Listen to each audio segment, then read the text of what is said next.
Okay, so today me and my little sister Elizabeth are going to be reading scary stories. Also, I got a new light. My mom got it for me. It's the Ulanzi Select. It's a W49 LED, and it is a light for like vlogging, but it also works for YouTube videos. This should be perfect. You guys can tell me how you like it. So, yeah. We are going to be reading scary stories, rating them from 1 to 10.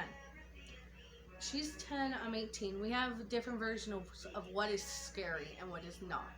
It's going to be like the urban legends, but these are actual scary stories and not urban legends. Are they weird? No. Or this might be urban legends. Yeah, they're stories, but this is an American urban legend. So, I lied. It is urban legend, but that's okay. The bedroom light is a scary urban legend that is sometimes known as "Aren't you glad you didn't turn on the light?" Huh, sounds creepy. There were two girls who were best friends in school. They went to college and decided to live together and become roommates. One night, they were staying up late trying to do some last minute studying at a mid exam that was scheduled for the next morning. One of the girls were quite lazy, so she decided to give up studying and go to bed. The other one worked a little harder. She stayed up because she wanted to do well on her exam. During the night, the girl who stayed up remembered that she had left one of the books she needed in her bedroom. That's creepy. She didn't want to wake her roommate by turning on the light, so she snuck into the bedroom and rummaged around in the dark looking for the book she needed. She heard a heavy breathing and she whispered to her roommate's name, asking her if she was awake. There was no answer. The girl heard something moving around in the dark and whispered, "Can I turn on the bedroom light?" There was no answer. The girl cleared her throat and asked again, "Can I turn on the bedroom light? I need to find something." Her roommate didn't respond. So the girl got frustrated and continued to look for her book in the darkened bedroom. Eventually, she found the one she was looking for. The girl took the book and felt her way to the door in the darkness. She stayed up all night studying and raced down to the exam hall to take her test, but she noticed her roommate never showed up for the exam. The girl was worried about her friend when she got home, so she ran upstairs to her roommate's door. There was no answer. She was quite anxious at the point, so she opened her door and turned on the light, and it was a horrible sight. Her roommate was dead, and she had brutally been murdered.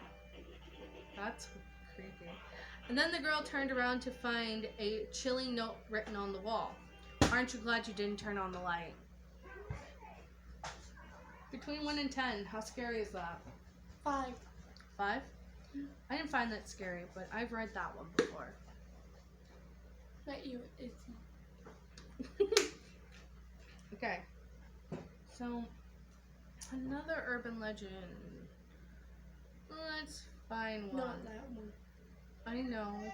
I mean Baby Blue. I know. That one's Dad. They made that into a movie.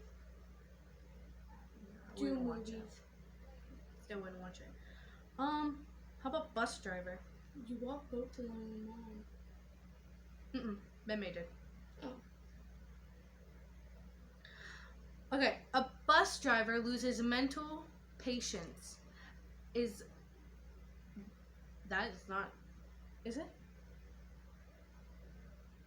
Is an urban legend about a man who works for a local insane asylum. Okay, so he loses mental patience, like people you take care of, and ends up accidentally allowing the inmates to escape. It is also known as the bus full of mental patients. That sounds okay. There was a bus driver who worked for the county hospital. One day, he was transporting 20 mental patients to the state insane asylum. On the way, he got thirsty and decided to stop for a few drinks at the bar. Don't do that. When he got back to the bus, he was shocked to find it empty. The mental patients had managed to get free, and all of them had escaped. Worried that he would lose his job, the crafty bus driver came up with an idea. He drove the bus down the road and pulled over to the first bus stop he found. He opened the doors, and all the people waiting there got on the bus. He took them to the insane asylum, and the staff told their patients they were especially violent and needed to be restrained. It took many months before the staff of the insane asylum realized their mistake, but many people had actually gone insane. The real mental patients had still not been found. Okay. That's just sick. Why would you do that? What about you? 1 to 10. What are yours? I'm giving it a 2. I'm giving it a 1. Oh, I was just being really nice.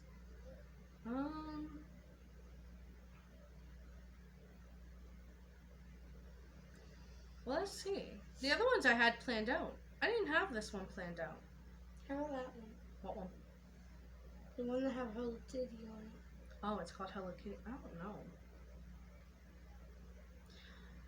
The real story of Hello Kitty is an urban legend that has become very popular, and its origin is from the Japanese character Hello Kitty. For those of you who didn't know, they say Hello Kitty is demonic, and was originally the product of the devil. I don't believe that. According to the legend, Hello Kitty was created back in the 1970s by a Chinese woman. Apparently, her 14-year-old daughter was diagnosed with cancer of the mouth. The doctor told the mother that her child was terminally ill, and there was nothing they could do. The mother refused to give up hope and visited every church in the city to pray for her daughter. When that didn't work, she came to the end of her rope. The desperate mother became involved with satanic rituals. Don't do that. That doesn't do anything. Okay. In order to save her daughter's life, she made a pact with the devil himself. I see why they said it's so creepy. They're going to ruin this character. For curing her daughter's cancer, the devil demanded one thing in return. She would have to create a cartoon character that would appeal to all children all over the world. I've heard this story. I thought it was stupid then. It's stupid now. The devil wanted to use the popularity of the character to trick people into worshipping him. When her daughter recovered from her cancer, the mother kept the promise and created Hello Kitty. As the story goes, Kitty was designed with no mouth because of the daughter's cancer of the mouth. Hello Kitty's pointing ears represent devil horns, and the word kitty means demon in Chinese. So Hello Kitty means hello demon. What? That's like the weirdest thing ever. Okay. So that's that story. Okay, wait, there's a little bit more to it, but I'll be right back. Okay, so the rest of the story is, however, in 1999, a brutal murder took place in Hong Kong. It later became known as the Hello Kitty murder. 3 men kidnapped a young girl and kept her captive in their apartment for months. They tortured her and murdered her, and it was known as the Hello Kitty murder because the killers cut off the victim's head and hid it inside a Hello Kitty doll.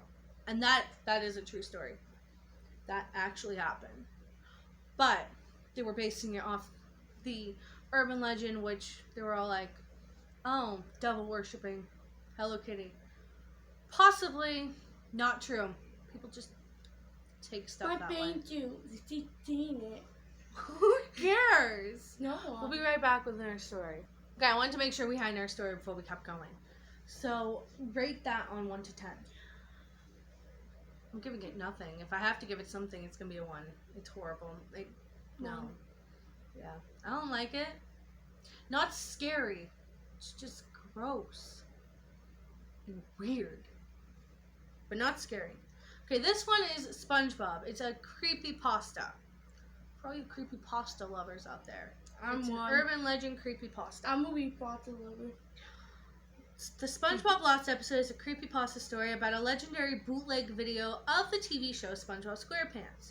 The episode is said to be cursed, and many of the people who have seen it have either died or mysteriously gone missing. Like, watch it. Okay.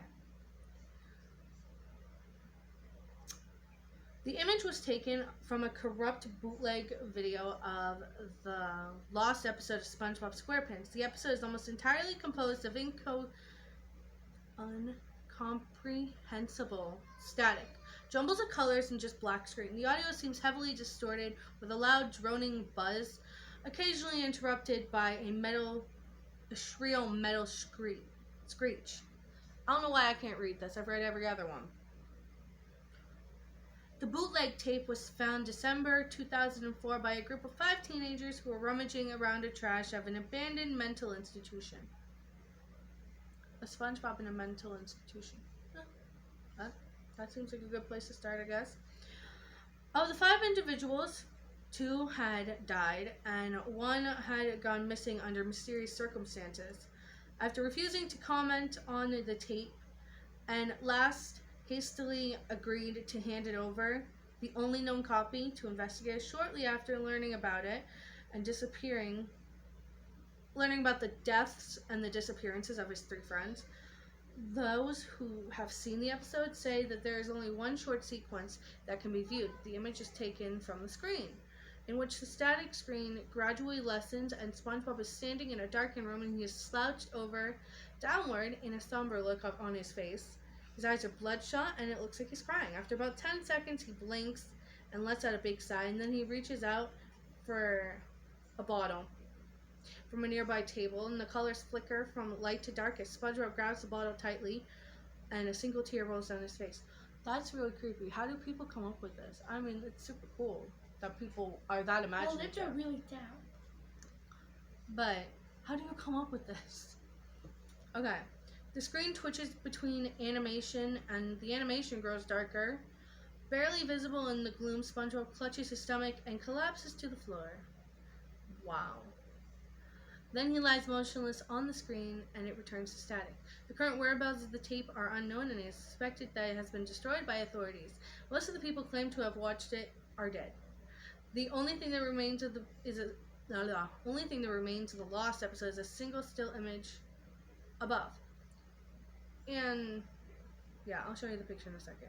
Many people claim if you stare at the picture long enough, strange things are supposed to happen. Oh.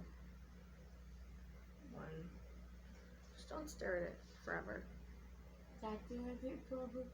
But There then you go. that happened. No. It's a creepy picture. I will say that. Okay, between 1 and 10. You put. I'll give it a 4. It is creepy. That's a bit weird. Okay. We'll do one more. How about that one? What one? Point to it. You just went over it. Oh. That. Girls Night Out. I have to read it now. Girls Night Out is a story about 2 girls named Isabella and Chloe who were stalked by a dangerous murderer.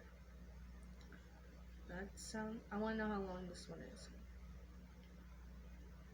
Oh, it's pretty long. So, let's do this. Okay. Isabella and Chloe are 2 typical American teenage girls. After school, they spend all their time together watching scary movies, having sleepovers, shopping for new clothes. They like partying, keeping up with their friends, having fun, and just enjoying life. They had no idea of knowing the horrible fate that would have been in store for them. One night, Isabella and Chloe decided to have a girls' night out. They planned to sneak out to a nightclub as soon as their parents went to sleep. Isabella kissed her parents goodnight and went upstairs to her bed. When she thought everyone had gone to sleep, she took her cell phone and called her friend Chloe and told her to meet her at the store down the street. Chloe agreed and hung up. Isabella quietly went out her bedroom window, trying not to wake anyone. She stepped out into the windowsill and climbed down the drain pipe. As she walked down the deserted street, she got a strange feeling of being watched. The hairs on the back of her neck stood up. She glanced behind her, but she was alone. When she came to the corner and there was nobody, she took her cell phone out and called Chloe. Okay, I'm at the store, she said. Hurry up or I'm going home. What's wrong? I don't feel right. I just don't feel, it doesn't feel like other nights. Something doesn't feel right. I have a bad vibe. Stop, you're just being paranoid, laughed Chloe. I'll be there in 2 minutes. Isabella hung up and she could not shake the feeling of someone watching her. After 5 minutes, Chloe turned up and the 2 girls went to the nightclub. They were too young to go in the club, but the bouncer asked them for ID. They strolled inside, and pretty soon, they were dancing and flirting with guys on the dance floor.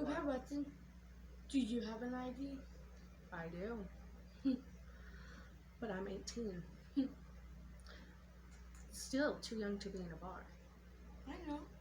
But you're old enough to join the pool. They have this thing with our pool, and she's all like, if you're 18, you can go in the pool. No, that's your ID. That's my ID. But if you did, you have to have it grown up and that be your ID.